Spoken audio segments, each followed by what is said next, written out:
Okay, guys, I know it's been about a month since the last time we played, but, I've been joking with you guys for a while in other games about what happened between Boris and poor Duncan. That the last session you went to the Whirlstone tunnels, searching out what is his name, Durkee? Searching out a Diro in there, ran into some crazy Diro who kept screaming "picnic" and everything. Callback. Yes, and then wandered off, trying to follow him around. Oh no, that's right. Sorry, that was the session before. No, we picked up when Badipo's shrine that he created after you guys had finished killing Bapito. Sorry, I always make that mistake. I always swap the D's and the P's. After killing the crazy Diro guy that had been in your party for a bit, um, then she has mic problems. We can't hear her, but she's talking. yeah. Maybe does your mic have its own on and off button? Maybe try that, because I have had that happen to me. Have you tried turning it off and on again? Ash, IT. That's the first thing that the IT people always ask, and every time you try asking them a question, and it's like, if I hadn't already done, if it was that simple, I would not be talking to you now. I keep telling people to watch the IT Crowd, British TV show. Yeah. Happened already. That's a good one. I keep meaning to. I keep seeing clips from it, and I need to watch it. Anyway, and recapping, you guys walked through a mushroom patch, gathered up a bunch of mushrooms, discovered some more mycenoids who seemed to be a bit off. One of them came back with you, one called Rumpadump, and decided to be sent. Eventually, sent back couple of your NPCs back to Grackleslag to be, supposedly to be safe and take Rumpadump with them. Cool.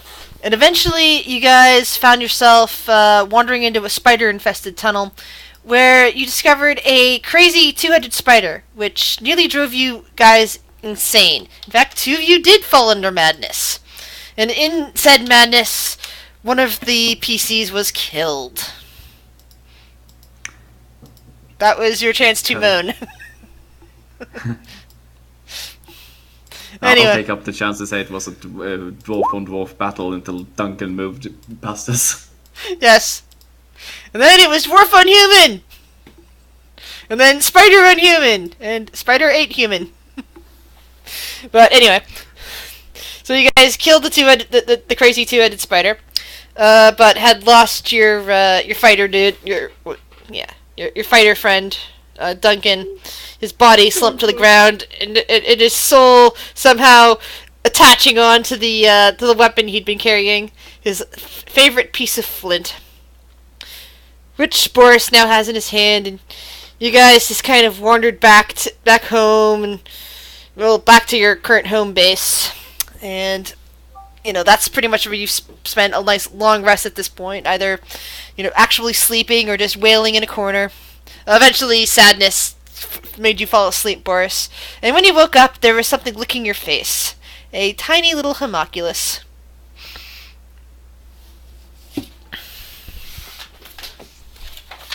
Just licking the tears off your face. Nope, still not.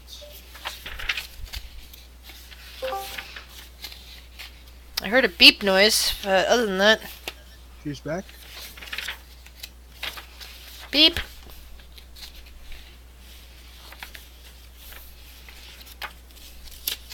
So you guys are currently at the Gulabran's lair, which is over in the Dark Lake district. It's the only inn for foreigners in this particular city. Which probably means at this point, or sometime during your sleep schedule, at least Dirk Oathhammer has arrived, and possibly I can't really pronounce that, unfortunately. You're gonna have to do it for me. What? Also arrived. There was other thing. One other character showed up last night, which was this guy, Char. And he was definitely from Zaladin, along with, Megan and Volt. They all have Zeldidian accents. In fact, Char seemed to be talking to Megan in private about something. And at this point, you guys have woken up. And, are probably slumping back down in the one main area, trying to figure out what you're going to do next. Your companion Jim Jar walks over. He's holding a small paper bag, and he seems to be eating something from it. Just picks something up from in there and crunches on it. Munch, munch, munch. Hey guys! Hey guys, how you sleeping? Okay, huh? I just walk over and Tobias, you completely got cut off there. You said you walk over and... I just stare at him and go, "What you got there?" Oh, just some nice crunchy beetles. Here, do you want some? And he kind of extends the bag out. They're all roasted and whatnot. They're not alive and wriggly. They're just, roasted little beetles. Yeah, that works. Well, Boris is so sad he's gonna eat one. Oh, hey, Boris. You doing any better today? Huh? Oh, look, you got a new friend there. Got a name? Duncan. Oh, you named it Duncan after your dead friend. Aw. Yeah, well, Duncan will be missed. And she kind of nods towards the piece of flint. So, what are we doing today? You hear about, the other group, the rest of them, they want to head off out to Netherlight Grove, but you, Boris, and she kind of gestures towards the amulet you got around your neck, you got something you have to do here, right? Yeah, I think that if you try to run at this point, you're just gonna bring the wrath of some people here, some pretty powerful people. Yeah, they're gonna come after looking for you. Thanks for putting that pressure back on me. Yeah, I still have a job to do. So I almost forgot about my... At this point, Dirk, you're kind of noticing that there's a pair of dwarves, one of which seems to have been crying for a while, hanging out with a deep gnome and some kind of little demon thing that's sitting on the one dwarf's shoulder. You kind of notice this as you're entering into the inn, because the eating area is actually somewhat outside. I kind of saunter in, my armor dirty from a long travel, my mace rusted from being in the rain for so long. You're in the Underdark. You haven't been near rain in a while. Oh, well, I haven't been. I haven't played the Underdark yet, so. Sorry. I have my armor is dirty from a long day's travel. I kind of sit down easy beside this little demon thing and a crying dwarf, and I look around for any service. Yeah, there's just one dreary Durgar who just kind of has a white rag over one shoulder. He kind of approaches and he gazes like death daggers at all of you. "What are you getting today?" he says in a very monotone voice. He doesn't look like he's happy to be serving you at all. Well, I mean, if you let me use your kitchen again, I can cook our own food. "No dwarf is touching my kitchen," he grumbles. I just look at him and say, "I would like something soft to drink. I have been traveling long, and would you please fill up my water skin, please?" Fine. He just kind of shakes his head from side to side, grabs the water skin from your hand, and trudges off towards the kitchen area. Grimjar kind of seems to turn away and watching him go for a moment, and then turns over to Dirk and says, well, you seem like you're a big strapping guy here. How about you help out my two friends here? They're pretty lost." And he kind of gestures towards Kurt and Boris.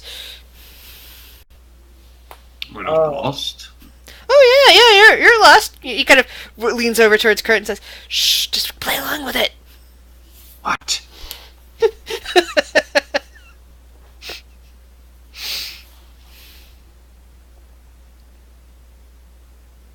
I kind of look at the little demon thing, trying to talk to me. Who's talking to me? That would be Jim Jar, the deep gnome. To keep knowing. Yep. I look at him, kind of cross, and I would say it's kind of rude to. He's speaking kind of in a regal tone, not like many half orcs, but he speaks in a regal tone. It's kind of rude to speak to someone without first introducing yourself. Oh, you can call me Jim Jar. Yeah, yeah. And he holds out the paper bag that's full of roasted beetles. Want some? I smile and happily take a handful and throw them in my mouth and just. And he pulls the bag back. See, problem solved. This is Kurt and this is Boris. He gestures first to the dwarf with the really filthy beard, and then towards the dwarf who's been crying. Why is that dwarf crying? He got a friend killed. Oh, Yeah, he killed Duncan. Now he's all sad about it. Oh god. that is very sad to hear. Well, I mean, a kind of poor judgment on Duncan to run past 2 angry dwarf and then into a horrific spider and then fail tremendously at avoiding attacks from the spider. So, I get up and I ask the dwarf to stand with me. Please, comrade, stand up with me. You going somewhere? No, I asked the one who was crying to stand up with me.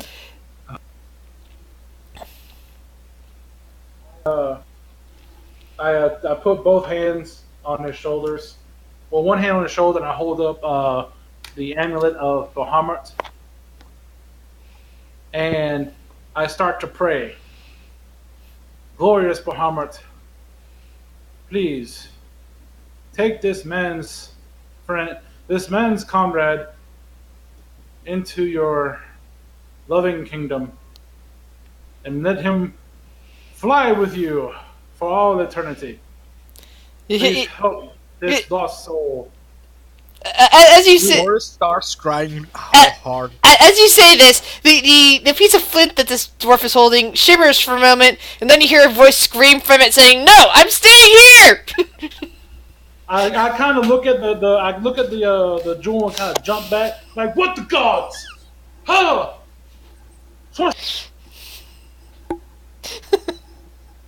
And I kind of pull out my mace and point it at him, like, what sorcery is this? Well, Duncan was always kind of stubborn. So we kind of stuck Are you around. taking souls? I must crush you. And I kind of like raise up my mace. No, calm down. Look, Duncan, I don't know, he's kind of just stuck around. Why is he inside that jewel? Why is that jewel talking? Why are you asking yourself? It's not a jewel, it's a sharpened piece of flint. Well, why is that flint talking?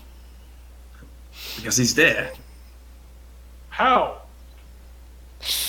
I don't know. Jim, you see Jim Jar shrugging at this point, and he says, "Well, see, things have been going weird lately here in the Underdark, and yeah. So weird things have been happening. Like demons have been appearing. Demons have been just kind of coming around at random. Even Demigorgon showed up, and that was recently. Yeah. So it makes sense that a spirit that doesn't want to go anywhere gets trapped in its favorite weapon instead of being eaten by demons or moving on. So yeah, it makes sense now, but it is all crazy. Welcome to the Underdark, friend. I lean down and kind of flick the flint. And you hear an "Ow! Stop that!" coming from the flint. Boris will punch Dirk in the face. Don't touch the flint.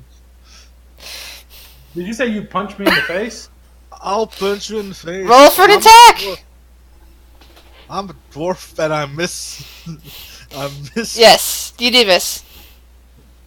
I kind of duck backwards and punch him back. Roll for an attack. Oh, fist fight.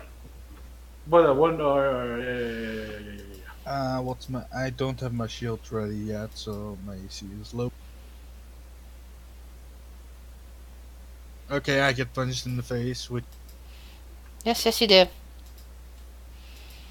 Blood trickles I- down a I nose put- and into your beard. I put up both of my hands in like a boxing stance and I start bobbing left and right. Bob and weave, bob and weave. Jim Jarrett kind of starts laughing and crunches on some more beetles. Well, at least I'm having a good time now, huh? And he offers some more of the beetles to Kurt. Yeah. You want to make a bet on this? Want to make a bet? Food I bet the orc is gonna draw more blood from the dwarf. What do you think? What do you think? And he pulls out a gold coin and drops it on the table. What do you think, Kurt? What do you think? Yeah, see, that's kind of unfair. I kind of wanted to bet on the orc as well.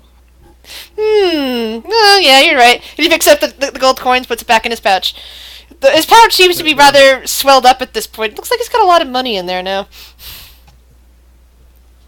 I stand in place. My hands are still up. My knuckles are like. Look at the dwarf and says, "I am sorry that I upset you, but attacking me was uncalled for. If you wish to continue this, I will neutralize you." That's a fancy word for beating the shit out of someone. Who speaks well for an orc? Don't you think? Don't you think? Boris is just gonna look at him and then go like the bartender. Can I get a drink? I need a drink. You look around, you don't see a bartender anywhere. This is mostly an inn, not really a tavern. And at this point, the guy who's keeping the kitchen comes back with a sloshing water skin for Dirk. Here you go. Take the water skin. I take it and says, "Thank you, my good sir. Yeah. May I get a drink? May I trade a ration for 2 drinks? More water. Well, whatever the dwarf."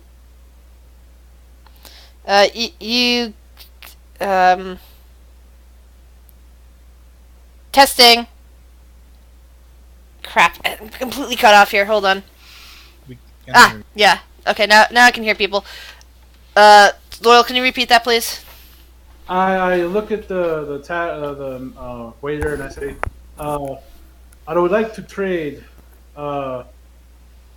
2 rations for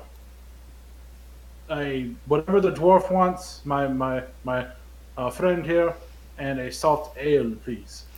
We only get water and stew. Which do you want? I had recommended I it to you.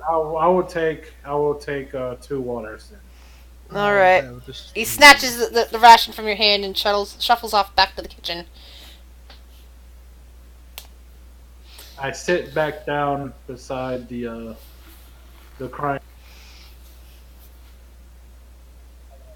"What is your name?" I'm Boris. Boris Valhammer. I put my hand out. It says, "Hammer. Huh? Are you kin to any orcs? Half orcs?" No, I'm not. I'm a full-bred dwarf from the great city of Gauntlgrim, where we have. I put my hand out and it says, "Dirk Oathhammer. Nice to meet you. Nice to meet you too. I am sorry about your friend predicament. I did not know his spirit still lives."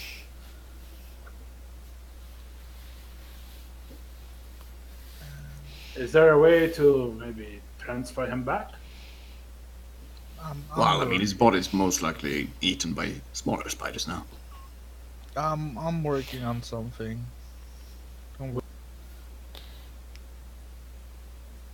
I'm a devout follower of Bahamut. He may show some leniency on your situation. Ah, Bahamut. Good God, good God. Yeah, yeah.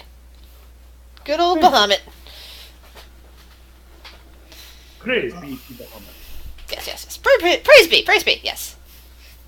I'll see if I think I'll need your help. I'll certainly ask you. I give him a hearty pat on the back and that's what I'm here for. The 2 waters and a bowl of stew come walking out of the kitchen along with a very dour, that same dour, deep dwarf. And he sets them in front of you and says, "Here you go." And starts walking off again. The water really doesn't look all that clear. It looks like it looks like it's got a few minerals in it. maybe crunchy is a good word. I kind of just slightly pour the water out underneath the table. The stew, the stew, looks like it's got something with some kind of weird rubbery substance in it, like something with a fin. You think you see an eye of some kind in there, some Ooh, kind of nice. seafood. Kurt, Kurt and Boris, you immediately recognize that it's some more of those manta ray-like things that's in the stew. Oh, I still have a couple of those meats out. I'm like, oh, it's made out of this, and I pull out one of them on the table. It looks like a man. It looks like an evil manta ray, to be honest. What you see sitting in front of you now. Probably looking a little bit mingy now. Oh yeah, this one looks like it's decaying. I kind of poke at it with a fork. Kind of squishes under your touch. I push it to the middle of the table. Just, if anybody wants to, they can have I'll take it. I'll take it. Be my guest. I could purify my food, but I deserve to eat bad food, so I'm gonna just eat bad food. Roxy, does your mic work now? Yes, it does. I'm not Yay! sure what happened to my headset. Welcome! Sorry about that. Wait. Woo, thank you, guys. Also, regarding what Boris just said about pure. No, wait. Who said it could be purified? I can purify food. It's one of my alchemist free stuff. So would that kind of be like if I make a dinner for you and you purify it? Would that kind of be like a chef makes you food and brings it out and you immediately add salt to it? Kind of, yeah. Kind of rude.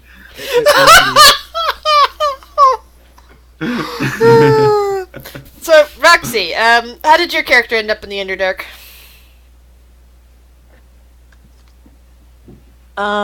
She was a pirate, and I'm sorry, she's an urban bounty hunter, so she's looking for one of her targets and came down here. All right, who or what is your target? My target is a drow Ah. that stole some artifacts. Okay. It is me. Haha. No. So you've you've been traveling for a while. You're tired. You've ended up in a city of deep dwarves, Grackelslag, and you have been directed to the Foreigners Inn.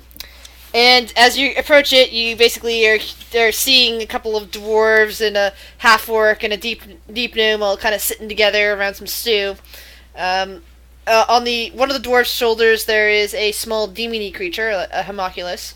And the other dwarf appears to be picking something out of his beard and eating it. I'm eating this stew right now, so I'm probably stuffing my face. And Well, more stuff in the beard. only one thing of stew got brought out so far. It was put in front of Dirk. Yeah, he gave Okay. it to me. Okay, And I gave it to him. so he's not eating from his beard. He's eating from the stew and dropping stuff in his beard. Nice. Mm. I'm refilling the beard. Jim Jar seems to be laughing at you with his eyes. Boris is gonna look at his amulet again, and he's just gonna be sad because he brought all this. Yeah, and then the other the dwarf who's not eating starts to cry again, and you see him just looking all sad. Oh no. Hello, can I join you?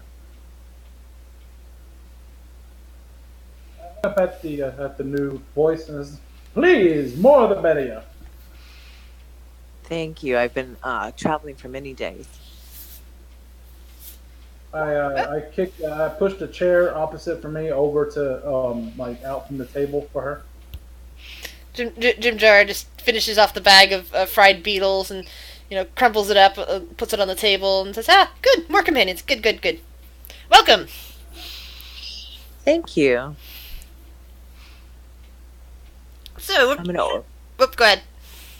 I was gonna order something to eat or some stew.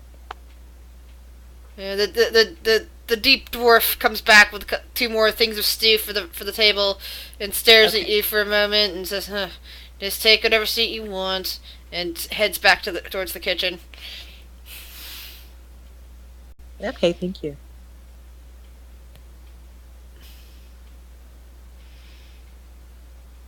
I kind of put my hand out and whisper to the new person and say, I wouldn't. I would not do that.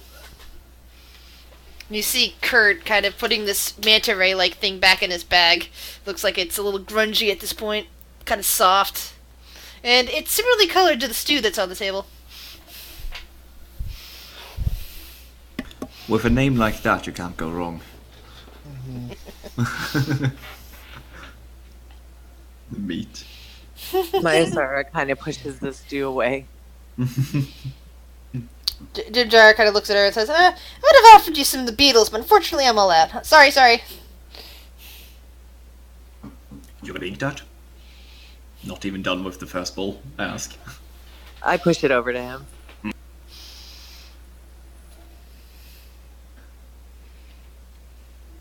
Do you have any fruit? Down here, no. There are some funguses. Hey, Kurt! You have some fungus, don't you? I thought I saw it in your bag. Oh, yeah. Right? Hey, Stool, get over here! No, not No, Stool. don't- Stool's still upstairs with the others. Oh. Don't feed him that rump. Rump. No, don't feed him that Rump's with those him. mushrooms, Kurt. Alright, yeah, they're not eating. Forgot I bought that. So, Sorry. why don't you two describe your characters for the rest of the party? I mean, these guys are just, dwarves. They look like, the one has an extremely heavy beard full of crud, and the other one is, another dwarf who doesn't look like he gets up in the sun at all much. Like, he lives down here in the Underdark, and he just looks like he's very sad.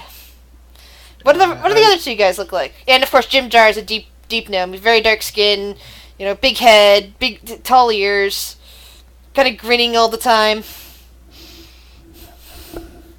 What race is he?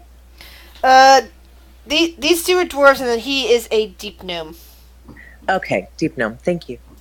Little gnomey dude. He's a drow, immediately stabs. Yeah, they had a drow in the party. He died. He was murdered. Yeah, he was stabbed. Oh, okay. And had a few Not a organs player. cut out. Ladies first. Boris looks at Kurt and goes like, "You still need to do this job." So, first guys, since you guys don't seem to have any idea of what these two look like, I was hoping that, Dirk, how about you go first? All right. I am a 6 foot tall, 3 inch, 6 foot 3 inch tall half orc with shaved all around on the sides and the back, and long on the top, tied back into a knot. My skin is light green. My tusks are maybe an inch long, and I have a nose ring on my left nostril. I have 2 scars, like in an X, that look like a burn mark on my left eye. Someone got really close with a brand that I was trying to subdue. I am wearing some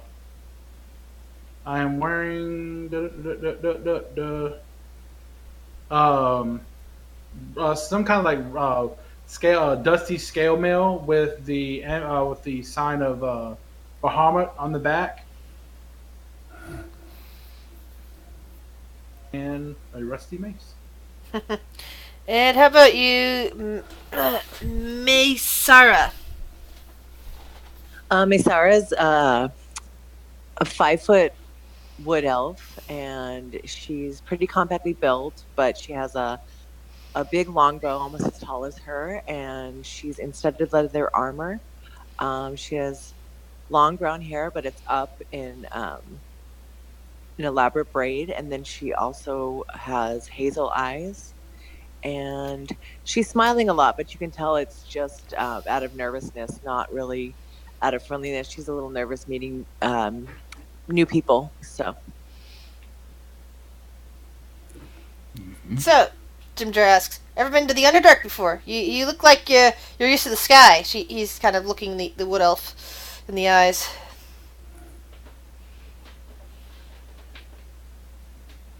Jim Jar says to me. Yeah. Yeah. Sorry. Oh, okay. Yeah. I'm not used to being underground. That's for sure. Have you happened to see any drow? Oh, there's some around. There's some around. I think they have an embassy here. You looking for a drow in particular, or what did any drow do? Because we had a drow with us. His name was Sareth. He got murdered by a Diro named Pito. Yeah. We all kind of like broke out of this drow slave pen together, and yeah, we eventually made our way here. Oh, and we saw we saw what's that? What was that thing's name? And he looks over at towards Kurt. Yeah. I just spoke it a minute ago. What did I say? What did I say? Oh, Demigorgon! Yes, Demigorgon! There we go! Yeah. We saw Demigorgon. He emerged from the Darkened Lake a while ago. Yeah, it's not safe down here at all. It was going to kill us. What did you guys do? We ran. Yeah. Well, we fled across the water in a boat. Yeah. Along with some other people. They're upstairs right now. They're sleeping, I think. Either that or they're planning. Planning. Yeah. He seems kind of weirdly nervous for some reason. Well, what are you guys up to now? Where are you heading now? Well, we kind of botched a job. Look at Boris. Where we're supposed to find the local... Well, wait, should I say this? Look at Boris.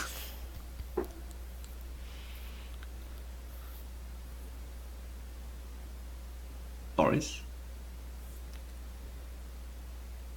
Quentin? Well, he's in there. Yeah. Oh, what? I was... You yeah, okay, I was Quentin? Oh yeah. Sorry, I zoned out for a second. What was it? Yeah. Kurt was explaining what we were doing, and then we questioned whether or not he should be saying it to a random stranger. We need people to help us with it, and I don't feel comfortable putting more of our friends on the line, so...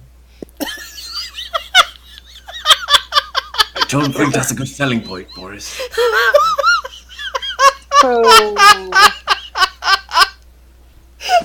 I mean, there is a lot of gold involved.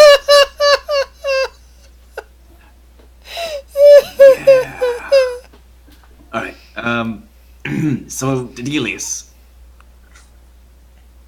We're looking for the local thieves guild. We kind of found it, and one of our friends got killed in a I fashion. see. Okay.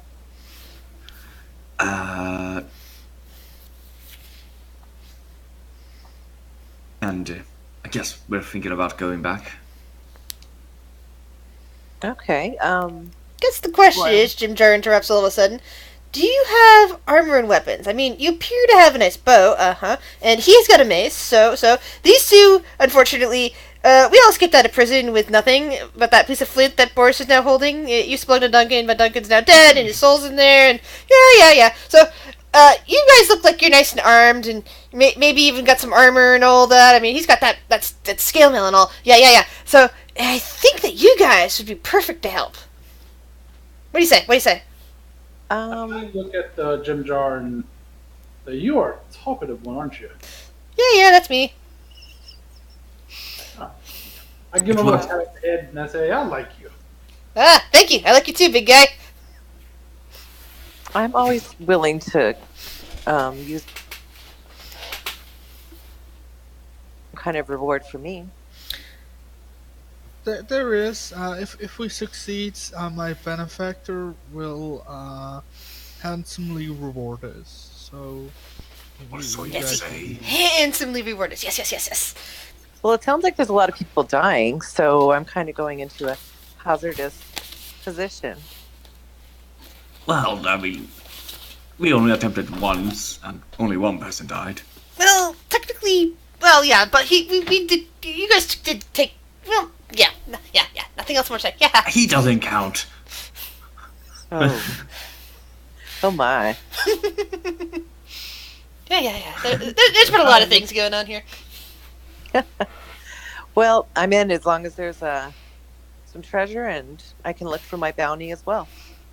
Oh, You have cool. a bounty? Cool. What's your bounty? Maybe if we all hook up, we can all share it, everything. Yeah, yeah.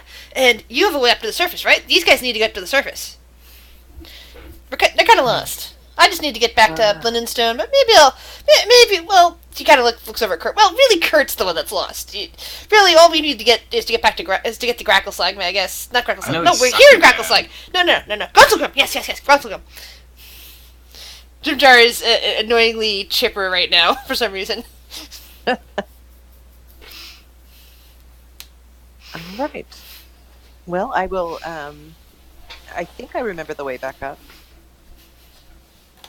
That would be very appreciated. If you could help me get back up after this job. And of course after you found your quarry. I just I look at the wood elf. I don't think she said her name, did she?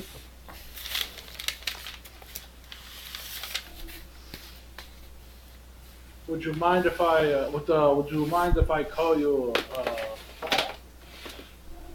Called you what? Sarah? You can call me Maya. I will call you Maya Dean. Okay. Hello Maya, I'm Boris. This is my friend Kurt, and that's... Hello! And I'm Ginger. Yeah. Yes, I definitely know who you are. Good. Well, so when's our next attempt, Boris? Yeah, let's try again. I changed some things around. I should be better prepared now. I upgraded my defense and my offensive capabilities, so... And you got a new friend, it looks like. Yeah. What is Yeah, this I got a thing? new friend. It's And how does it kind taste? It tastes with its tongue. Eat Of it course with its tongue. of course it tastes with its tongue, Kurt. What do you think it tastes with its feet? Huh? Well, you never know down here. So this kind of happens when I do my work, and yeah, I mean it's nice. It doesn't seem to be aggressive towards me, and seems to listen. So we'll see how it does. Chris, how it works in combat? It goes directly behind me, and I can use my bonus action to make it do something. Cool. And if I don't, it dodges automatically with its turn. Grace, Yep. during the time that I've had the mushrooms that I picked up in the cave, would I have been able to see the difference between the mushrooms so I can tell which ones does what? I'm gonna pretty say sure that at least you can Boris- tell them apart when it comes to what the mushrooms do. You If at I least know remember, what to deal with the bigwigs and the pygmyworts because you experimented with those. When it comes to other poisons, unless you've been trying to eat them, I'm just thinking about the ones that make me larger and smaller. yeah, you know which one is which now. All right. I think Boris identified them as well, so we should be fine in that department. So let's go to the terrible cave again. To the cave it is, and I'm coming with you this time. Yeah. I'm not gonna leave you guys hanging. Wait, are you useful? Of course I'm useful. I don't remember. What? You thought I was useless? Oh, that's No, neat of you. of course you got us money. I'm good for more than just money. I can do some other stuff. I can even heal a little. What? Can you make a bet with an enemy? Of course I can. They just have to listen to me.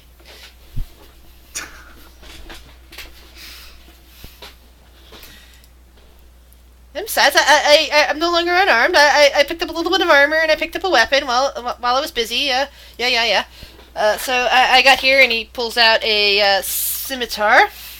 I got this for me, and if you can see the nice new vest I'm wearing, it's all leathery and all that. Should protect me some well. Yeah. I'll be okay. Yeah, I should come with you. I shouldn't be staying here on the inn. No, I was just questioning your safety. No, yeah, that's nice of you. Yeah, you don't have to question my safety though. I'll be Also your good. skill.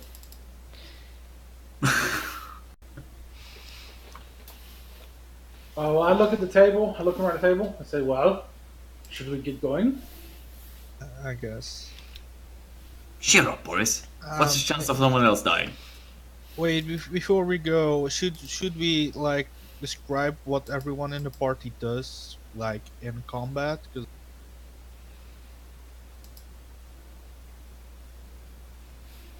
You're talking in character or out of character here? in character, like Boris Okay. is he doesn't want to go in without a strategy again, because that ended very poorly. Well, we should be careful. We should, like, pay attention to where we're going. Yeah, yeah. Make sure we're not going to go crazy and, that sort of thing. Because that's what I heard happened to you guys. Yeah, yeah, yeah. You went crazy. Thanks for reminding me, Jim Jar. Oh, no problem, friend. No problem. Let's go. So who would be more comfortable up front getting effects, and who would be like more standoffish? I can be up close. You know that. Yeah, I know. I as well in a way. What about you two? I'm good either way. I'm good at distance.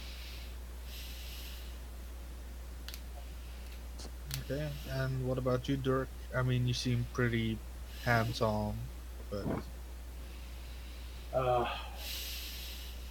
I am more comfortable in the middle. okay, good. Let's go to the cave.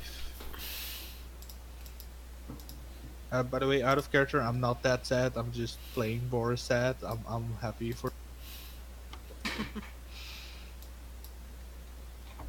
Let's see. Did I leave you guys in here or did I pull you out? Okay. I left tokens in here, including the one for Duncan. There we go. All bushed out again, and I'll put you back at the beginning of the Woolstone Caves. There we go. So we got. I see the food stuck around. It's not food.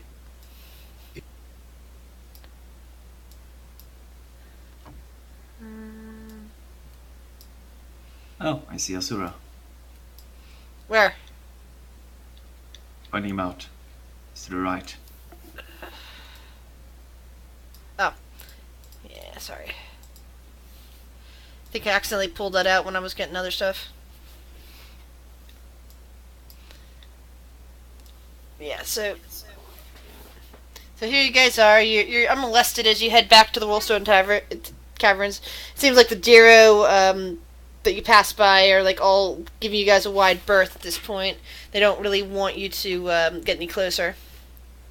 They don't want to go up to you. They're not trying to picnic at you anymore. Well, actually, you think you heard one of them whisper "picnic" at you, but none of them shouted. Got them picnic gnobes. Rainbow. Then they fall silent. Right, I'm gonna stand over here and sort of wave people in. This way, this way. I kind of walk by Jim Jar and I kind of pick him up on my shoulder. Oh, whoop. Hey, thanks. No problem. Yeah. Yeah, I'm the smallest guy here. Yeah. Just continue to walk down the road. Yeah. Yeah, I'll move his token along. You can just move him up. So eventually, you guys make it over to where this really small little area that Kurt is pointing out to you guys. It is. Let's see. I wrote down that thing. So you see a rather tall but narrow crack in the wall, and you can see a couple of mushrooms just sticking out. Looks like there's a lot more of what looks like cracked out pieces of mushrooms. Like a lot of them are collected from here. And you see a tiny, dull-sized crack in the wall, but nothing else. And Kurt just seems to be staring at it. Alright guys, I'll just stick my hand down on the ground and just pick up a couple of mushrooms. Just hand one each to people. What kind? Eat it. Pygmywort? Because you said that we were agreeing that you were, understood which one was which. So it is pygmywort you're giving them, right? Okay. Yeah. One that makes you smaller. Yeah. Then we should also pick up the one that makes you bigger, too, huh? Right? Jim Jar points out. Yeah. Oh, Yes. good idea. Shouldn't we take two of each in case we can't? Yeah, I believe In that's a case good we need idea. to come Well, back this that way. doesn't seem to look like there's enough here for all of us. Actually, yeah, Kurt, roll a 1d10 plus 10. And do it twice. My homunculus doesn't need one because he's tiny, I think. Kurt? Yep, I'm rolling.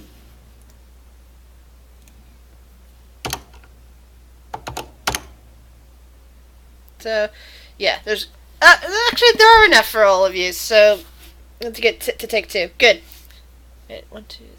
Yeah, there's enough for everybody to have 2 of each. Nice. So you got 2 pygmy warts, 2 big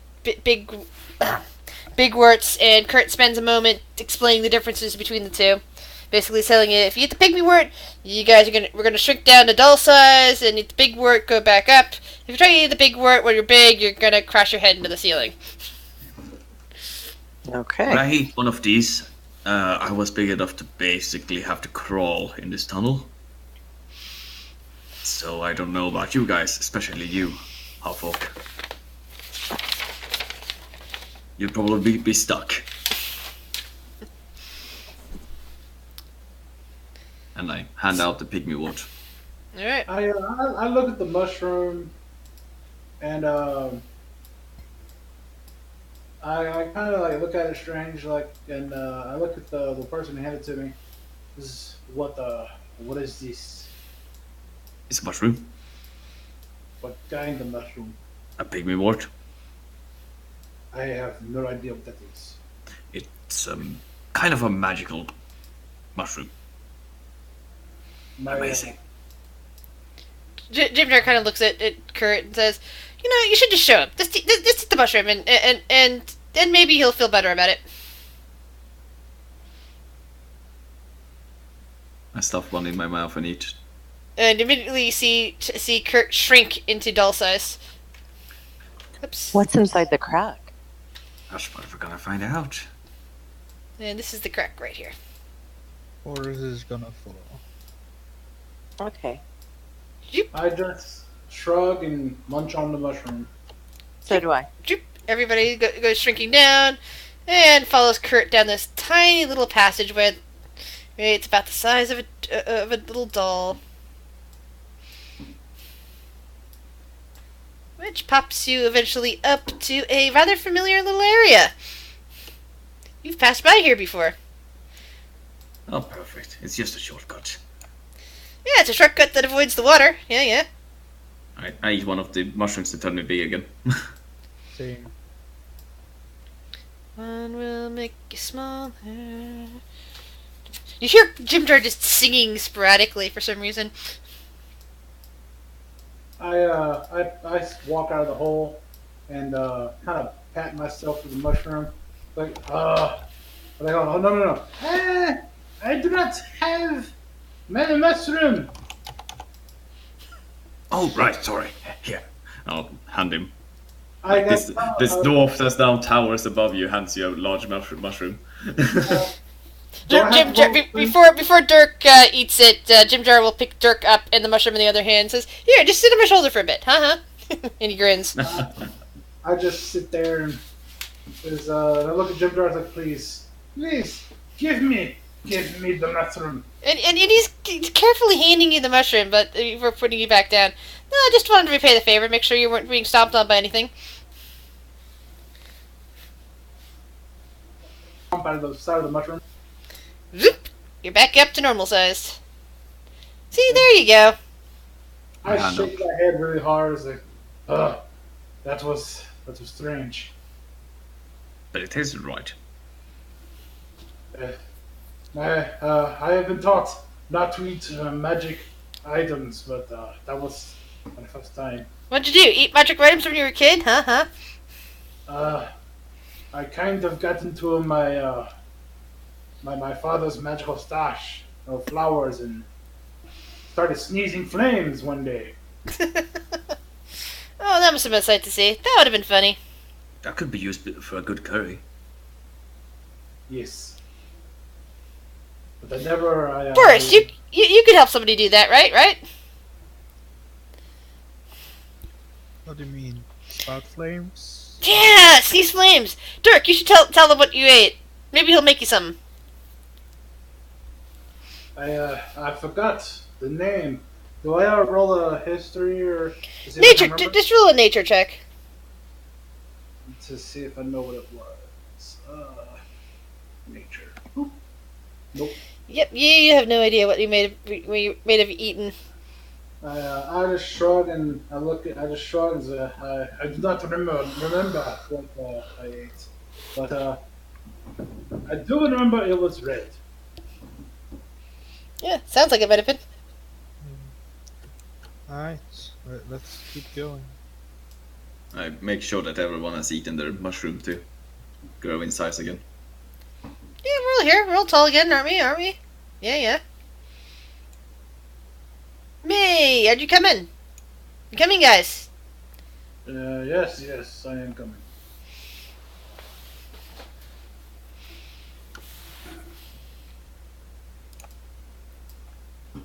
This place is very strange. Where is the sun? Oh, there's no sun down here. Yeah, people that live down here don't know the sun. You've never Sun's been big and underground bright and before? up ahead, isn't it? Yeah, all up in the sky, right? Yes.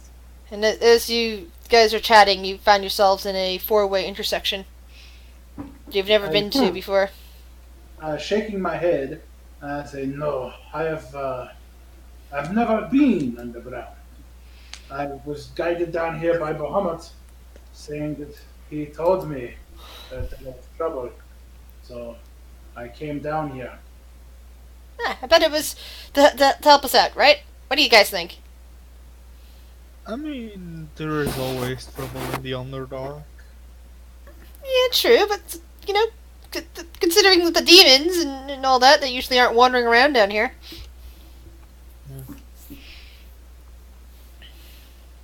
Anyway, let's continue.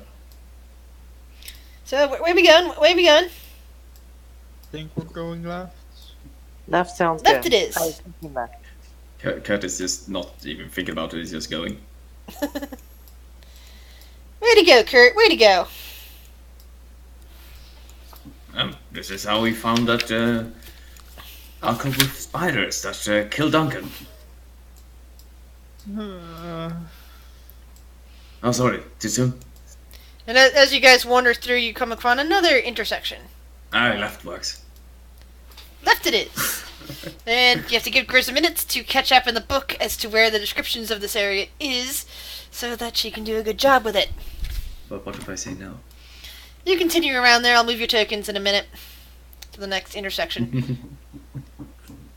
I just need to find the proper one.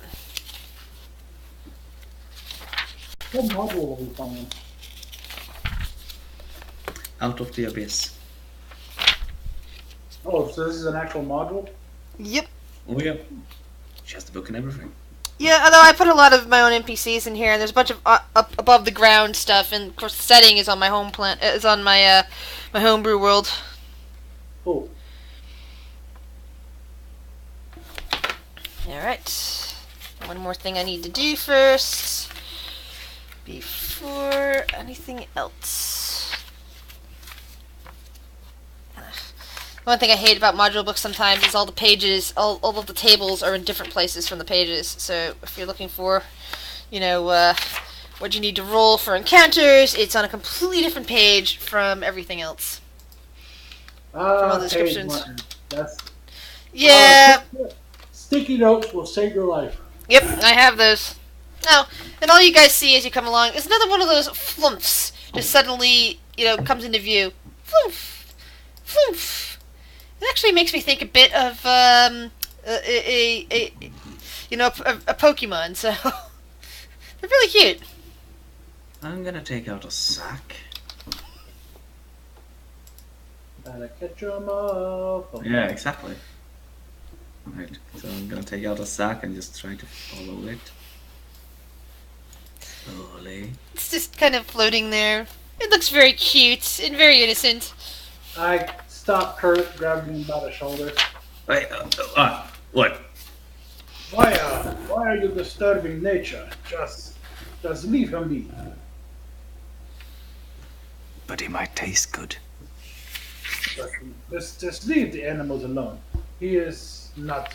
He is Come not. on. And suddenly, Dirk, you hear a voice in your head, in your head, that Kurt has never heard before. But so, Dirk, you alone hear a voice that says, "Oh, hello." That's in your head. I look around and look up. Then I look behind me. And I look underneath me. The flump just seems to be gazing at you now. I look at the fluff, and I kind of like push Kurt gently out of the way, and I step up to the fluff. You seem more friendly than the dwarf creatures here. Yes, you're very big. Are you willing to help with the site problem that's been besetting these tunnels lately? I am always willing to help people in need. Well, my friends and I have all been attacked and damaged by the various Diro that are wandering around here. Those very blue dwarfy people that seem to be magical. Yes, they are very scary, and they've captured some of my friends and killed them. And well, I'm worried about all of the weird dwarves of the various colors that have been wandering around here lately. And you can see that the flump is kind of eyeing Kurt. Still, only Dirk can hear it talking in his head. I look over to Kurt and I, Kurt, my friend, you are making the fluff.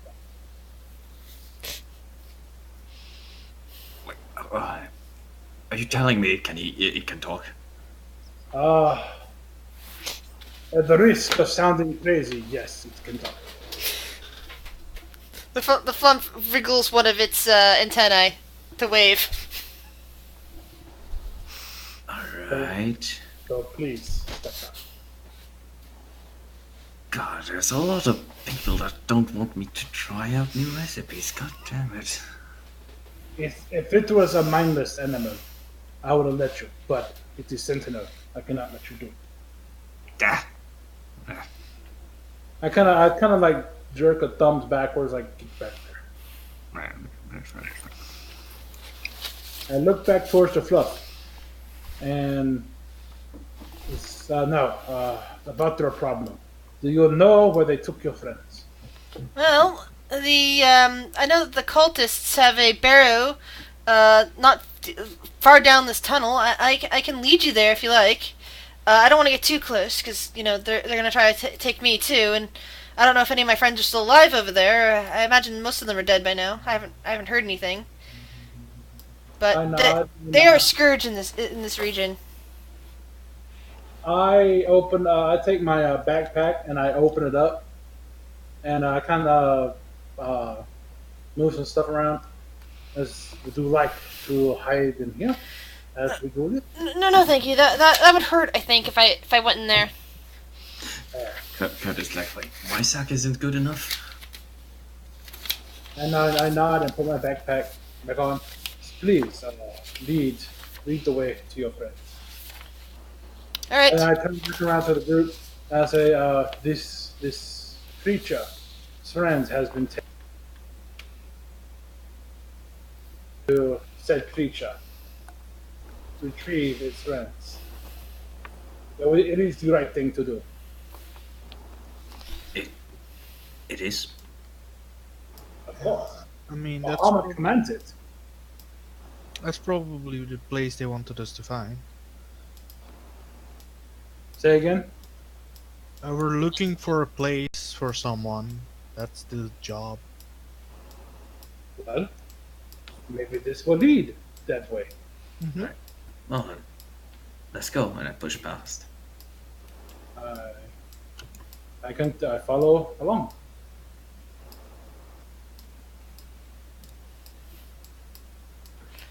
Wow, these tunnels wrap around. Alright, Maya? hold on. Maya I'm is trying. gone.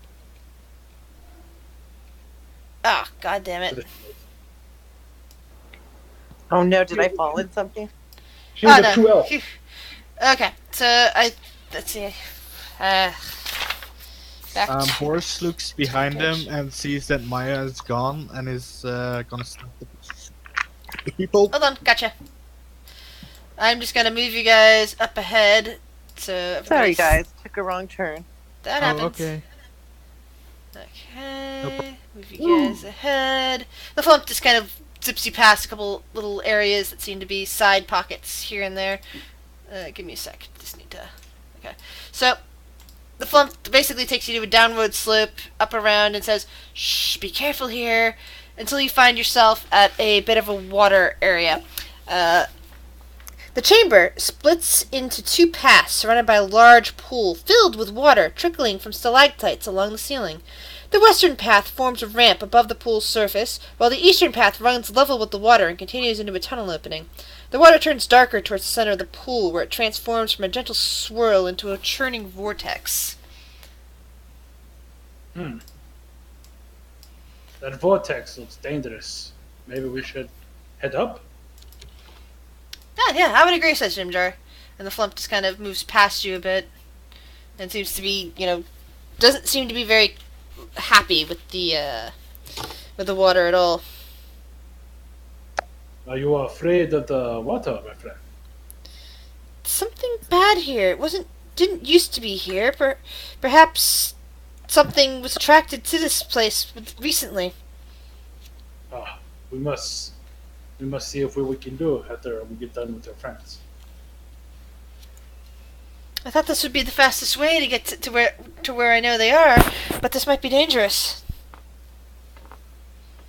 Do not worry. I am strong, and Bahamut protect us. Please, let us go. Roll a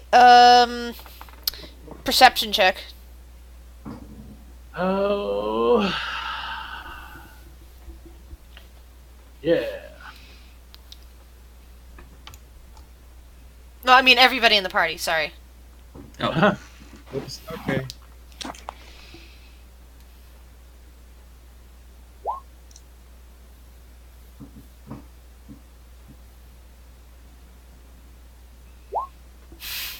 whoops. So, which path would you like to take? The dancing one, the one that goes up. All right. Are all of you following him, or are you letting him go first and seeing what happens? Yeah, we'll follow. I'll follow. May, what about you? Hey, what happened to Jim Jar? Yeah, I'm following him. Jim does with you. Sorry, I left his token behind by accident. Oh, I look around the room. The Jim Jar. What are you? Yeah, I'm right here. I pick him back up on my shoulder. Hey, thanks. You So, will stick with me, small friend. so Your puny as arm will get you hurt. okay, so as you guys get about here, the water begins to boil, and Oh. hold on, need to get the right token out. Oh, maybe spell that token correctly first. I forgot to roll perception for my homunculus. He sees it, but So as you guys make it up about 30 feet above the water here, this weird snake-like creature just bursts out from the pool and attempts to grapple you guy in front currently, who is the Dirk. Let me grab the thing real quick. Where was it? There we go.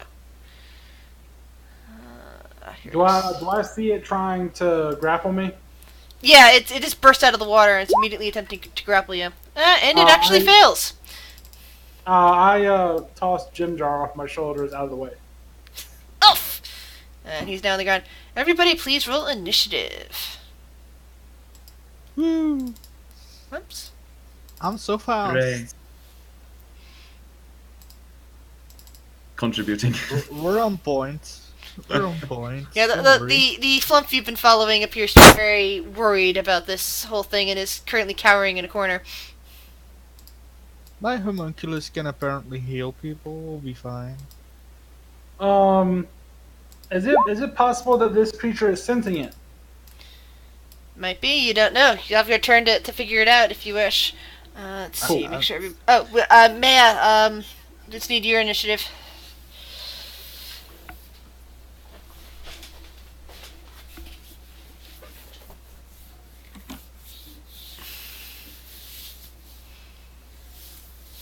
Or Maya, or... I'm terrible at pronunciation, sorry. So, Jim Jared goes yeah. for... Oh, sorry, go ahead. Oh, you're fine. I'm sorry that I was a little late on that. No, that's okay. I was just making sure you heard me. So Jim Jar, gets up from the prone position that it was thrown out and goes, "Ooh, that thing's nasty. Let's see. And he points a finger at it and goes, "You're very dirty from being stuck in this pool for so long." And he just kind of grins at it. That the water weird kind of glances over towards him, and evidently it's at least understands. So perhaps it is sentient of some kind. Let's see. Wisdom saving throw on that. Ooh, and it saved. Which Jim Jar does not seem to be happy about. The water weird instead seems to go right for him and attempts to constrict him. Ooh! Ouch! Jim Jar. No, I gave him actual stats. Ow! And he gets pulled into it. Different. Yeah! And he's pulled in there. He's now bouncing in the middle of the water weird. Dirk, what do you do? I raise up my hands. I says, "Mighty creature, please calm down. We mean you no harm." What language are you talking in? I'm trying Celestial first. It does not seem to understand you. And then I repeat it in Common. And still doesn't seem to understand you. I says, okay. It doesn't understand. Well, I tried. I take out my mace and shield, and I do a sacred flame. Alright. Whoosh, and damn. Still got it. Doesn't a Sacred Haven have another effect? Beyond just damage? I don't think it does. Okay, if it doesn't, then... it The just target takes- must succeed on a dex throw or take 1d8 rated damage. The target gains no benefit from covering for this saving throw. Okay. So no, it's just save or take full damage. Got it. Masera. Up to you now. Masera. Mia. Mia. I'm terrible with pronunciation. I'm very sorry. Oh no, you're totally fine. It's kind of a weird name. I just found an elf name, so. Yeah. Okay, I'm gonna attack with my longbow. Alright.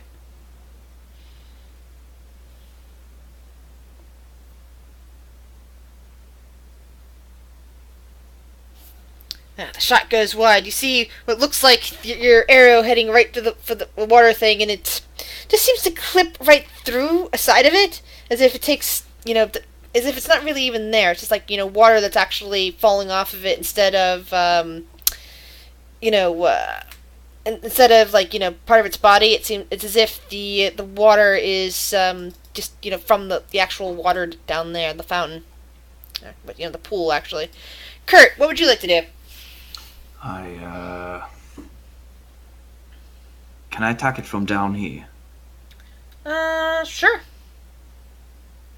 In that case, I'd move here and use Hunter's Mark on it. Nice. And I'll do this damage attacking it with my warhammer. Plus the hunter's mark. Yeah, unfortunately, your warhammer swings around, and you can't quite get it. It just kind of splashes into the water and doesn't cause any damage whatsoever to the water to this huge snaky thingy. Stand still. Boris, what would you like to do?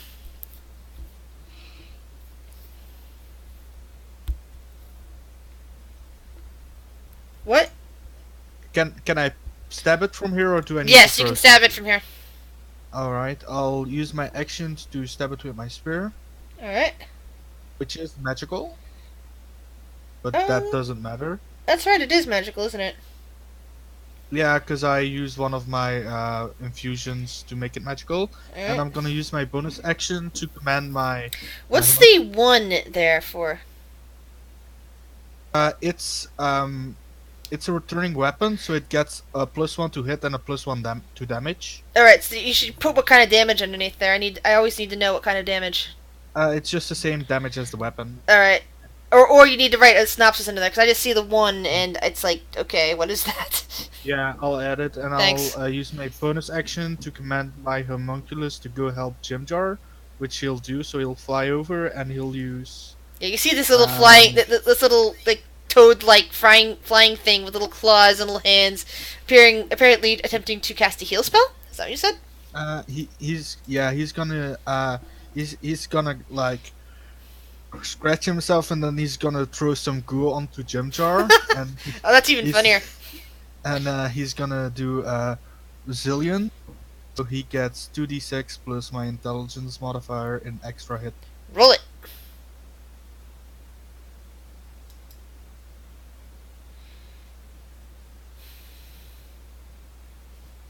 Nine extra hit points, All right. So that's temporary hit points, yes. and then Okay. he can't disengage, so he's just gonna stand there. All right. Jim's just That's like, my ugh, turn. get off of me, you stupid elemental! He kind of yells, and let's see, the water roots DC 13 for grapple, and he will attempt to get out of that using acrobatics. Ooh, yeah, he manages to wiggle free, jumps over before it can drown him, jumps over here, goes, that was close. Yeah, your little homunculus friend is going to be in trouble. Sorry about that. I should have gotten some sort of, other weapon or something. But, yeah. He just kind of stretches out and then yells at the thing again and says, yeah, I know what you are. You're kind of locked here, aren't you?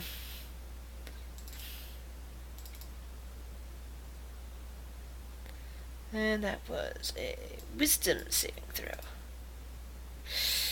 And Jimjar just goes, great. Again? The water weird, the big snaky elemental thing, that's what Jimjar called it, kind of looks around. And let's see, roll 1d3. And turns around, all the way around, and attempts to constrict Kurt. Oh no. And misses. Oh god. Dirk, at this point, you hear the flump kind of screaming in your head, saying, "Run! This thing is too much for you! Run!"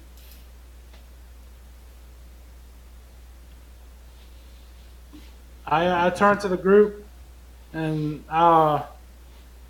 we might need to retreat or keep running. And I kind of like wave my arm and say, "Let's go! We need to run." Okay. Are you going to? Are you going to disengage then? I'm not. I'm going to distract it while everybody runs. Okay. So how are you going to distract it? I am going to. Let's see. I'm going to run over here. I'm going to jump down. All right. If you're jumping down, it's an attack of opportunity on you. Plus, you're 30 feet up, which means you can take bludgeoning damage from falling. Are you okay with that? Yep. Alright, so it missed you on that, and let's see. And as you land hard, you take 12 points of damage from the 30-foot drop. Actually, it's more like 40-foot drop at that point, but I'm because you jumped, I'm just going to give you the 30 foot instead. Be nice. And then I turn and I throw a guiding bolt at it Yeah, you can do that. at level 2. And the guiding bolt just kind of goes right through the center of it, and it seems to be parting in the middle, get like a donut, and it bounces against the wall harmlessly. So This thing is all twinky, for God's sakes. Dude, it's We're all rolling pretty bad, aren't we? yeah, and it's rolling good. Look at the damage it can do. Yeah, we should get moving. May, what would you like to do?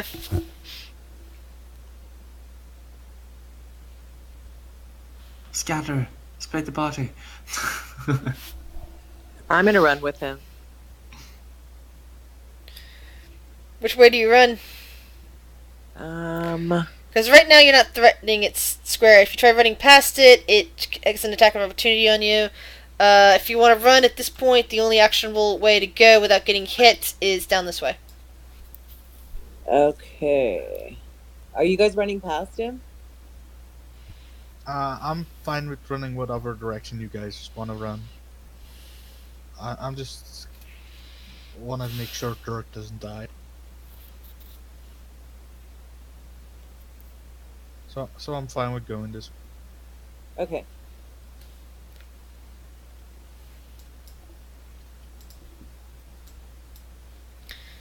Alrighty then. Oops.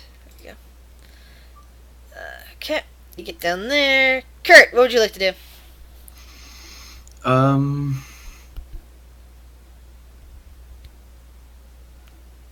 It was just busy attacking Dirk, right?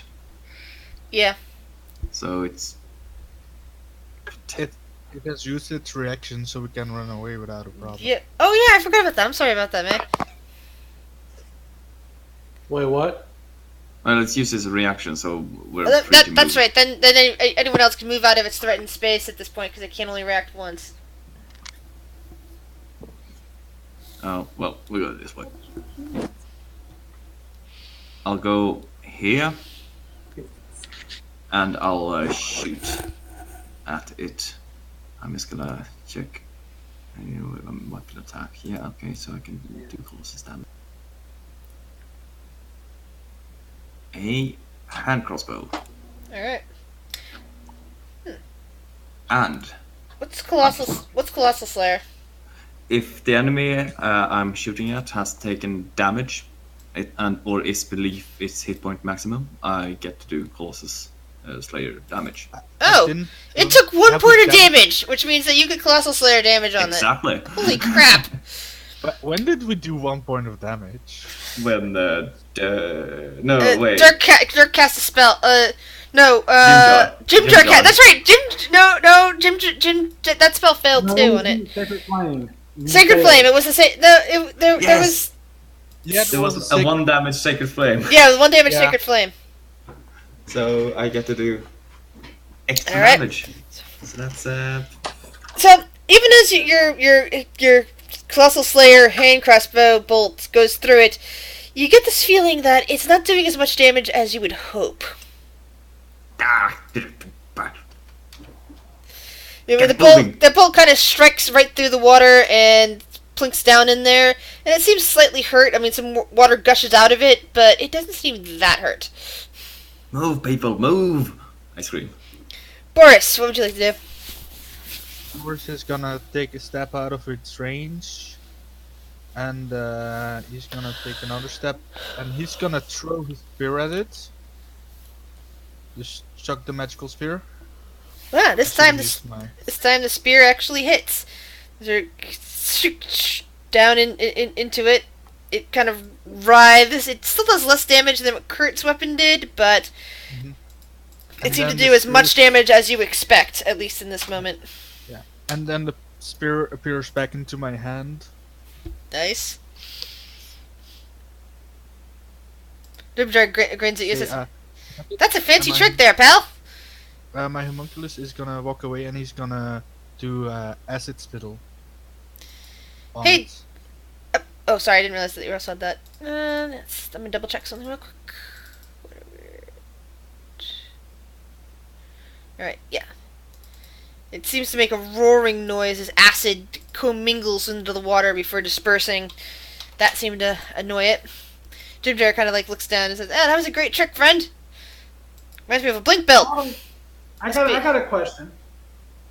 What? How is it the sacred flame hit it but not guiding bolt? Because the guiding bolt was a 10, sacred flame is a dexterity check. Yeah, one is roll to hit, the other is he rolls to not get hit. Oh. So we're fighting against its AC, which is higher than 10 but low, but So, yeah, Basically, different types of attacks. Okay. yeah, Jimjar kind of calls over to Dirk and says, "Hey, you okay? You okay there? You need some healing? You good? You doing okay? You didn't take a nasty fall." I'm like limping up the walkway. Actually, you're limping down under the walkway at this point. Wait, I thought it goes. Because it's down. It's down when This you go one. there. Oh yeah, but then another passage goes there. Because basically this passage goes underneath that one there, which is where you came from. That's where you're kind of at Yeah, now. but he's heading this way. All right. He's heading towards us. I am heading toward them, limping along. Yeah, but you're not moving yet. Is the thing? Because right now Yeah, it's I'm the elemental's turn. he Elemental, survived. yeah, the elemental scoops down and attempts to constrict you, which I believe misses. Yes, Yeah, it does not get me. which means it is now your turn. Do I move half my speed or? You can disengage and not therefore not fight it this turn and just kind of run away. But that's a 30-foot fall. I'm pretty sure I snapped something. Yeah, you took a lot of damage, and you're probably limping at half speed at this moment. So that's 15 feet, so that's 5, 10. Wait, so is it this way, or can I just go straight, like, counter corner? Like, this would be the next way to go. And 15, and I kind of stumble, holding my knee. And I was like, I'm coming! Just keep going, don't worry about me. Dirk might actually die on his first. Does he have a healing spell he can use on himself? Yeah, I do. Do you have a healing? You could probably still use that as an action. You haven't left you haven't actually left its range really, so which means that you can still heal yourself this turn. You didn't have to use you didn't have to use an action to disengage. You're still within its threat range. All right, then I'm gonna go cure wounds at level 2. All right, there we go. That's 6. So that would be 19. Yeah, I cast a cure wounds on myself, focusing on my knee. Alright, so you should be able to be right back up to full movement next turn. All right. I turn towards the snake and like pull up my shield. And Alright. May, what would you like to do? So, guys, are we going to try to fight this thing, or are we running? I think we're running. Okay. Then I will just hold my bow ready to attack if I can see the creature. But I'm just going to wait for everyone. Alright. Kurt. I'll shoot at a creature. So that's another Colossal Slayer. That's a hit. And it seems to Hunter's Mark. roar and flail about. Again. Spreading water, splashing Dirk. Dirk is now a little wet. Boris, what would you like to do? I'm just gonna throw my spear again and let my homunculus spit acid again. So spear and then Alright. homunculus. Seem to be Oh. wearing it down at this point. It's actually looking pretty rough. More and more water comes cascading down from its body, filling up the pool once again. Ginger claps his hands together. Hey, maybe we can take this thing after all. Hey, May, you should come. You should come back up here. Come on, come on. And he kind of like yells to May, and will throw her an inspiration. Bit of bardic inspiration here. So that's a 1d6, I believe. And then it says, hey, Dirk, you could really use a little healing, okay? I'm gonna help you out. And then he throws a healing word at Dirk. And it hits me right. I try to like catch it like a football, and it hits me right in the chest. Well, it doesn't. You don't really see anything. You just kind of hear Jim Jar yelling to you to positively, and you suddenly feel yourself healing. I wave and say thanks and stand straight up and ready myself for an attack. Alright, which comes now. Nope, it kind of fell backwards. It tried to get lunged for you, but something pulled it backwards. And more water just kind of dumped over you. You're We very... can do this. We can kill it. We can eat it. Drink it, maybe. I come right here and I cast another Sacred Flame. Wait, you know what? I'm going to cast Guidance.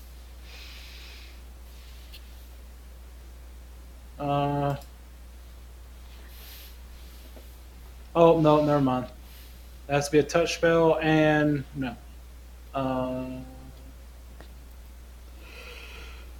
Does it have to be magical in order to hit? You don't know for certain, but you've seen so far that Kurt doesn't do much damage to it, even with some powerful equipment, but Boris's strikes seem to be all true, and his things seem to be magical in nature.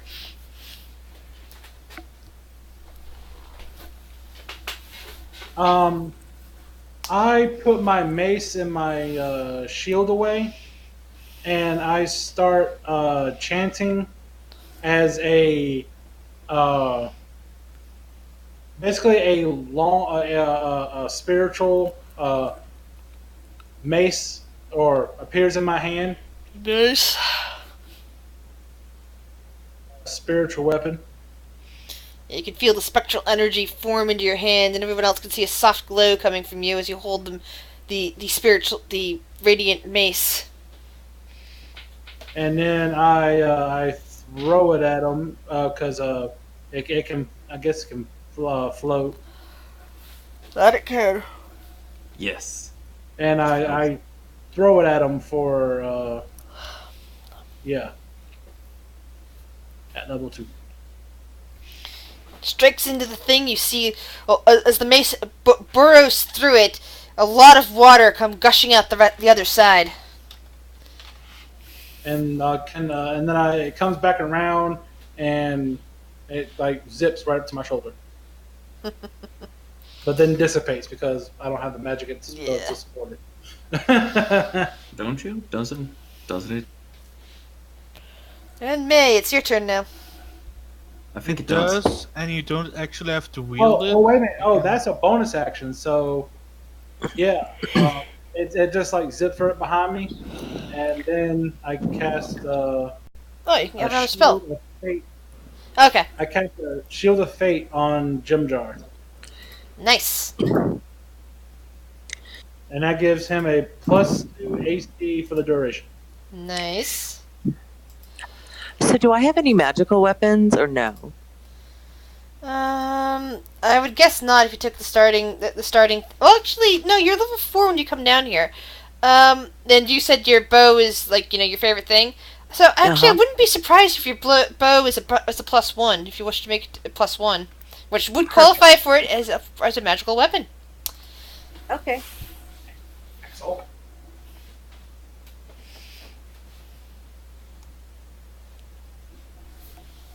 Yeah, these guys unfortunately don't have much in the way of stuff because they had to run away from from. We started from zero.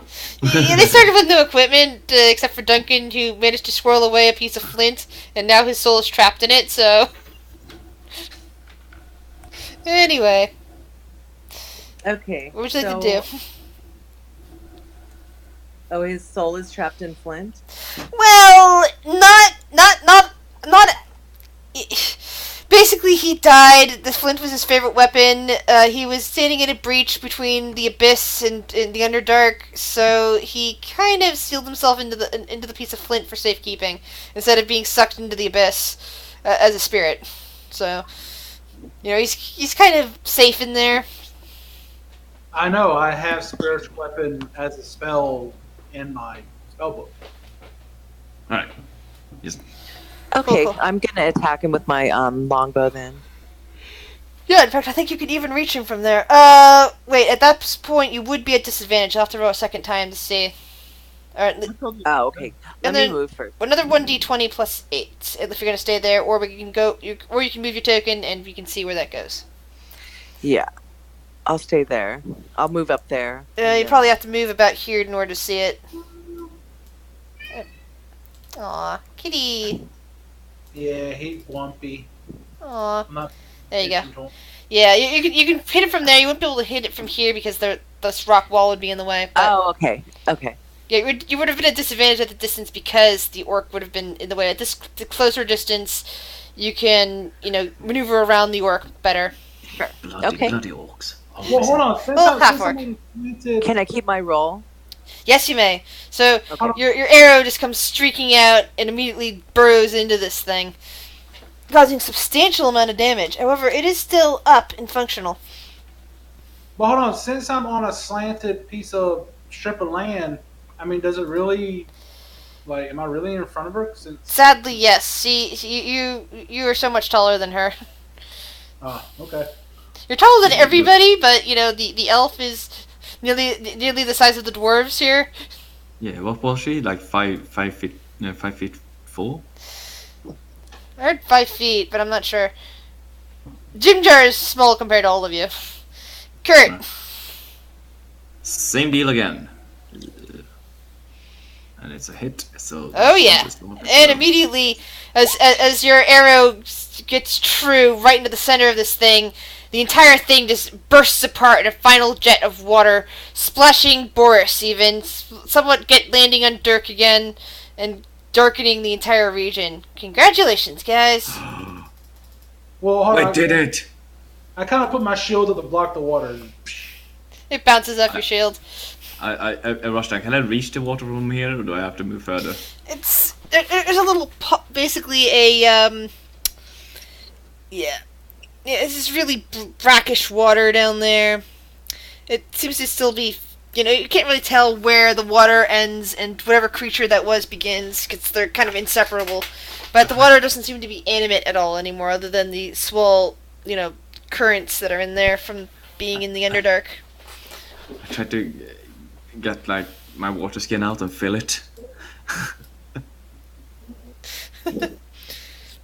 Alright, you've now got water from the... Yeah, water from there, yeah. It's diluted water elemental, or something like that. Basically, yeah. Jim Jar just kind of shakes his head. I take a sip. Yeah, you're a weird guy. Roll a Constitution saving throw, please, Kurt. Of course. The water is fine. It tastes so cold and wonderful. Oh my god, this is wonderful water. Perfect. Just what I needed. Hey, come down there and drink some water. Jim Jar just shakes his head. No. We're okay. Yeah, we're good. You're missing out. Oh, and Shuttle asks from the stream, is Kurt just going around and eating everything he sees? And the answer to that question, Shuttle, is yes. Yes. I look at the front, the front, and say, what was that? I'm not sure. I think it's been trapped there for a long time, but it's never been so agitated before. Ha. Well, it seems that it's gone now. And I look at the group and I say, come on, let's continue on the way we were. And Shuttle is very happy over in her stream.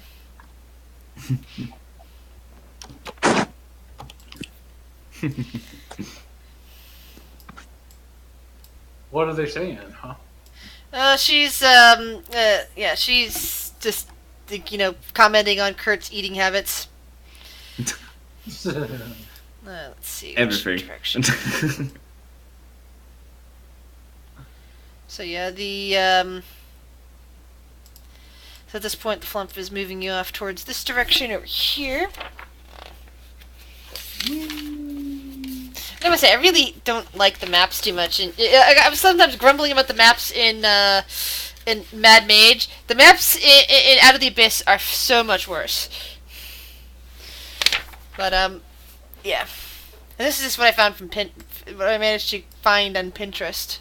So the flump just eventually leads you in this direction, which is a bunch of little twisty-turny corridors, and the flump just kind of looks over at Dirk and says, "It's not far now, just a bit to the north. You have to be very careful. They are very, very scary up there.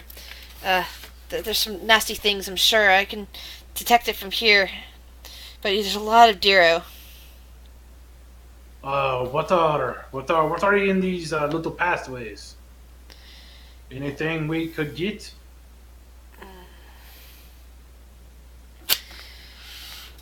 Let's see here.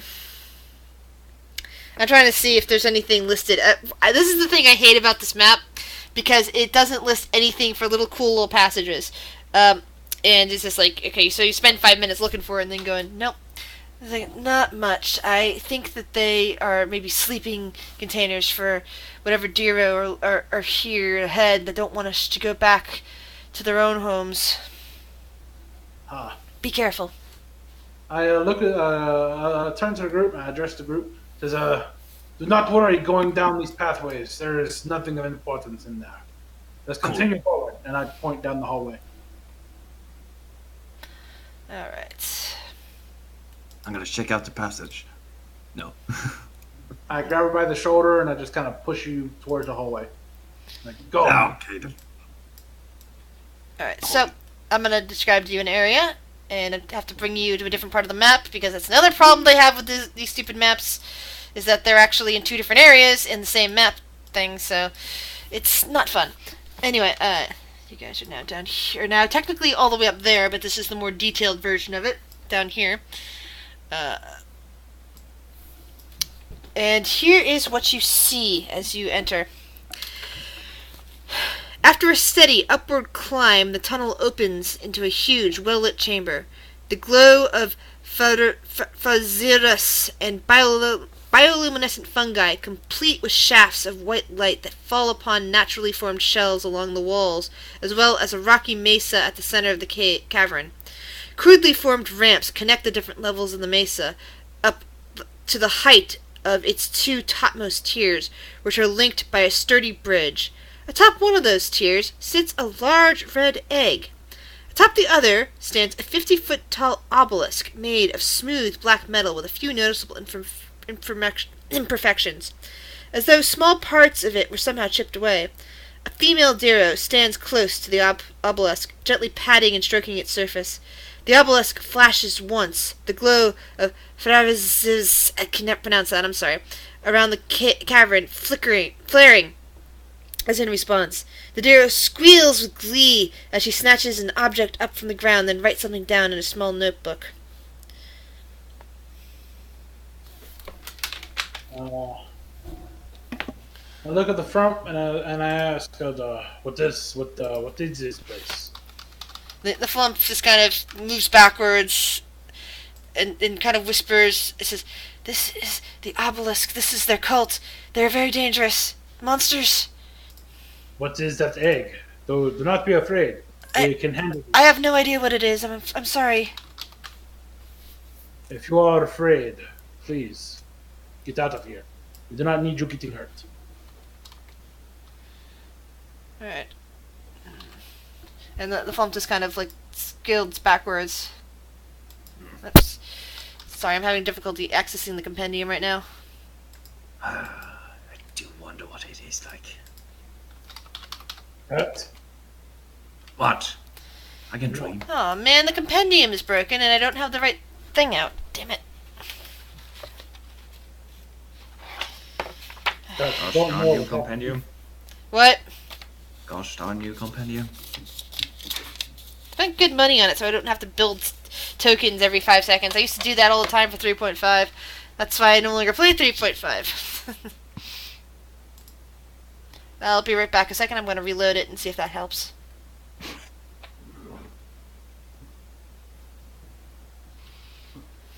Cut. You will not eat that fungi. You do not know what that will do to you. Right. I will not eat the fungi while you're around. Oh, this is weird. Okay.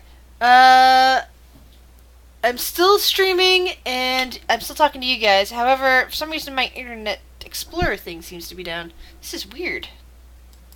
Well, it's actually Chrome, but you know, not Internet Explorer, but yeah.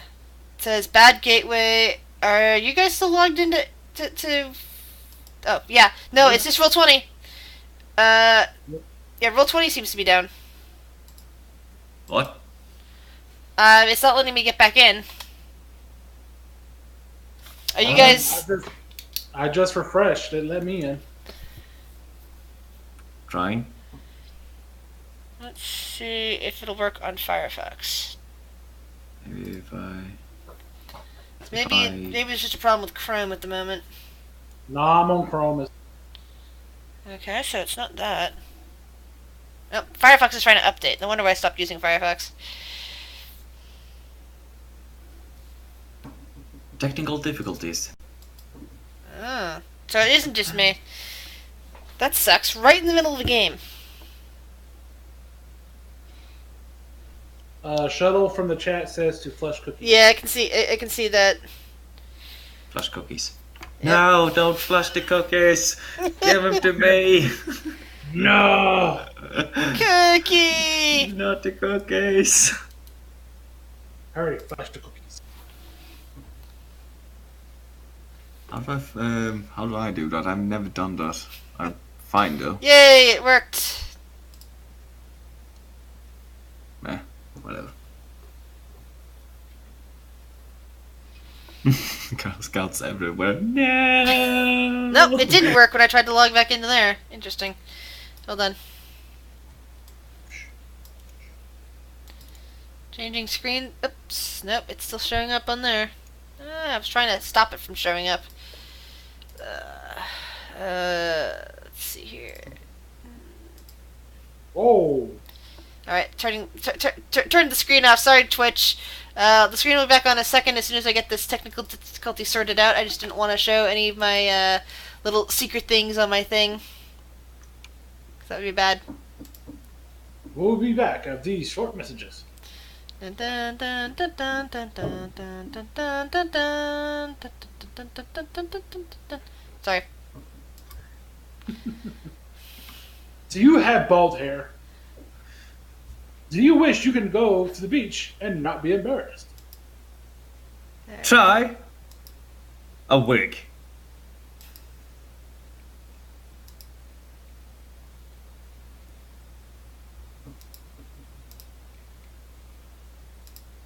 Try Nair. Try Saying smashing a secret evil pig on things your that are forehead. yet to come and kill us. It's okay, Grish. Show us your secrets. Do it! Love it, Shuttle. No!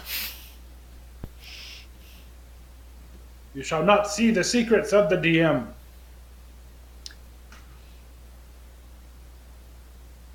No. Seeing the She has secrets her- of the she has her DM. DM screen up. Seeing the secrets of the DM is like looking at the Ark in the Indiana Jones movie. Yep. Yep. That's what happens to your character at any rate. Oh, alright. You're looking at the arc and your head exploding. Yes, looking at the DM secret means that your character explodes. There's too much information. Ah! Yep. Yep, yep. You end up your head end up looking like a gay pride parade, just confetti everywhere.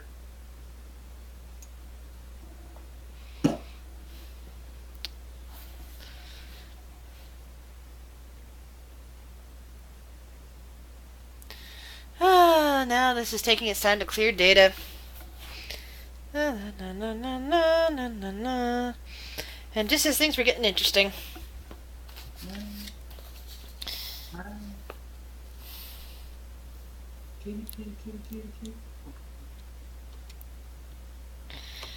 Yeah, because you've just encountered a Dero and all sorts of weird stuff that the flump here led you to. And we're just sitting there leaning up against the wall because we can't move. Mm-hmm. Do you trust this Flumph anymore? He keeps bringing us to danger. Yeah, he looks a bit tasty. I mean,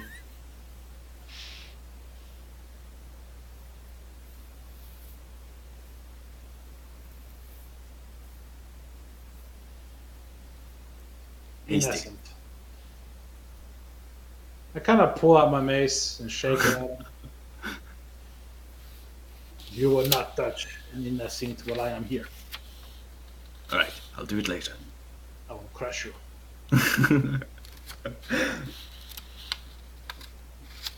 I will hurl you Trust like me, a ball. you're new to the Underdark, and what I can tell you is, you eat what you eat.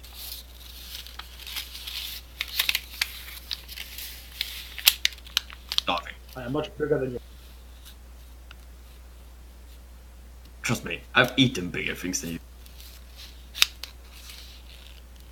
This is true.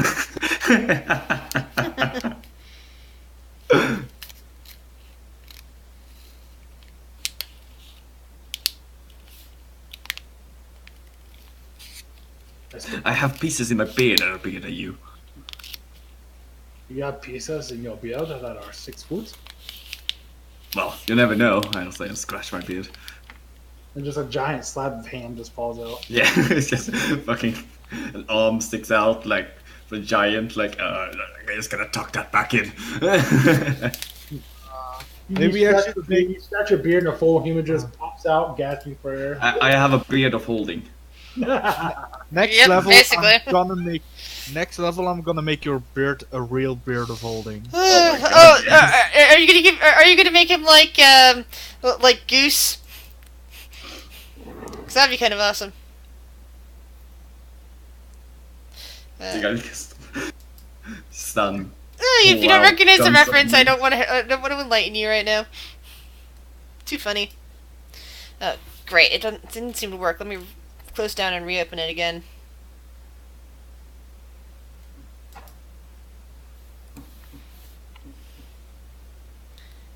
Apps, Roll20, campaigns, search. I bet Shuttle knows what I'm talking about.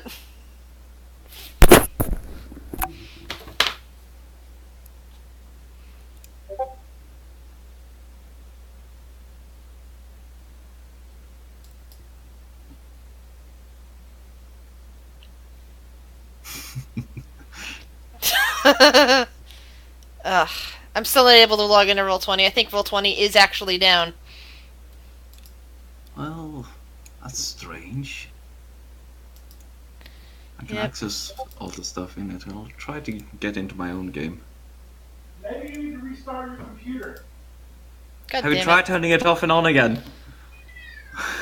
Oh, that poor cat. He's grumpy because he's hungry, and I'm not feeding him until 6 because he's on a diet. Poor cat. Diet. You fat kitty. Hey, he is not fat. He is pleasantly plump. He's fluffy. Yes. Aw. Evil Fluffy? Little fluffy. Alright, people on Twitch, I am going to have to restart my computer, which means they're going to have to go down for a bit. Shuttle, since you're there, why don't you entertain these fine folks a bit? Like, say something. See you soon.